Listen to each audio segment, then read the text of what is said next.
You didn't tell the president that you had cancer, that you were being treated for cancer, or that the treatment for that cancer had gone wrong because you saw it as personal and medical.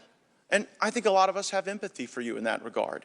But now that you see how personal medical decisions are, will you call for the re-recruitment, restoration of full rank and back pay for the 8,600 service members who were vax mandated out of the military? No, I won't. So on March 4th, 2021, you authored a memo. It was entitled Message to the Force. And in that memo, you said that there would be clear and swift accountability for anyone who didn't meet the highest standards of the Department of Defense. Now, however this worked out, we all acknowledge that what you did here didn't meet the highest standards, right?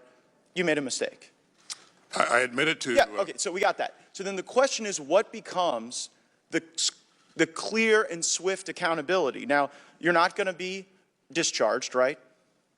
No? That's right. Okay, you're not going to be suspended.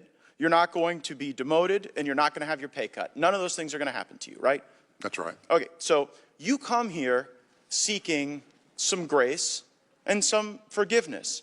And I want you to know that one of the service members who you vax mandated out of the military sent me the parable of the unforgiving debtor. And it's in the book of Matthew, it's verses 21 to 35. The man fell down before his king and begged him, "Please be patient with me, and I will pay all the debt." Then his master, filled with pity for him, released him and forgave him of his debt. But when the man left the king, he went to a fellow servant who owed him a few $1,000s. He grabbed him by the throat and demanded payment. His fellow servant sat down and begged him for a little more time. "Be patient with me, and I will pay it," he pleaded. But his creditor would not wait. He had the man arrested and put in prison until the debt could be paid in full. When some of the other servants saw this, they were very upset. They went to the king and told him everything that had happened.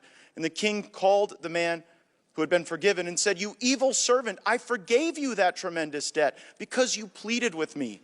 Shouldn't you have mercy on your fellow servant, just as I had mercy on you?" Then the angry king sent the man to prison to be tortured until he had paid his entire debt. Mr. Secretary, you come to us seeking forgiveness, but you offer none. And it seems as though the pattern is repeated.